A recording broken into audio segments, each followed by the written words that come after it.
اما بعد اعوذ باللہ من الشیطان الرجیم بسم اللہ الرحمن الرحیم۔ ساتھیوں، بہت جلد آپ کے سانسد آپ کے بیچ میں آنے والے ہیں۔ اس سے پہلے میں آیا ہوں کچھ چند باتیں کرنا چاہتا ہوں۔ ملک کے آئین اور دستور آج ہی کے دن لاگو ہوا۔ آپ کے بڑے ہونے بزرگوں نے بہت قربانیاں دی جب جا کر یہ ملک آزاد ہوا تھا، اور اس آئین اور دستور کے اندر ہمیں بہت اختیار ملے ہوئے ہیں، لیکن آج اس آئین اور دستور پہ لگاتار حملہ کرنے کی کوشش ہے۔ میں کہنا چاہتا ہوں ان طاقتوں کو جو طاقتیں بیٹھی ہیں حکومت کے اندر،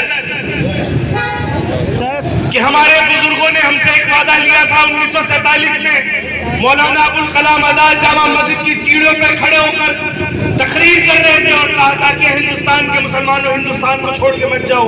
لال قلعے کی دیواریں تمہیں آواز دے رہی ہیں، جامع مسجد کی میناریں تمہیں پکار رہی ہیں، تمہارے بزرگوں کی قبریں تمہیں روک رہی ہیں۔ ہم مولانا ابوالکلام آزاد کے اس وعدے کے اوپر ہندوستان سے رکے تو سن لیں گے حکومت بھی کان کھول کے کہ ہم اپنے بزرگوں سے کیا ہوا وعدہ تا قیامت نبھائیں گے، ہم یہ ملک چھوڑ کے جانے والے نہیں ہیں انشاءاللہ۔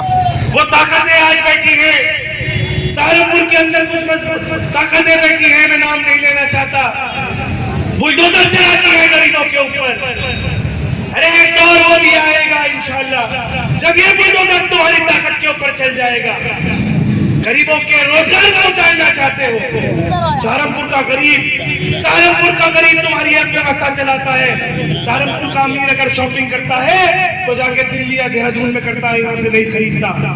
اس لیے میرے بھائی اور میرے بزرگوں میں آپ سے کہنا چاہتا ہوں کہ اپنے آئین اور دستور کی حفاظت لے کر ہم لوگ انشاءاللہ اس ملک کے اندر رہیں گے، اور یہ ذمہ داری ہماری ہے کہ ہمارے ایک ہاتھ میں قرآن ہے اور دوسرے ہاتھ میں سنویدھان ہے۔ ہم انشاءاللہ ثم انشاءاللہ اس ملک کو چھوڑ کے جانے والے کہیں نہیں ہیں۔ میں آپ کے سانسد عمران مسعود صاحب کا بہت استقبال کرنا چاہتا ہوں۔ عمران مسعود، عمران مسعود، عمران مسعود، عمران مسعود، سہارنپور کا سانسد مضبوط آواز جو خاموش ہونے والی نہیں ہے۔ میں عمران مسعود صاحب کا، ان کی پوری ٹیم کا، ضلع دیشی کا، مسعود اختر صاحب کا، اسرار پرمکھ صاحب کا، تمام لوگوں کا استقبال کرنا چاہتا ہوں۔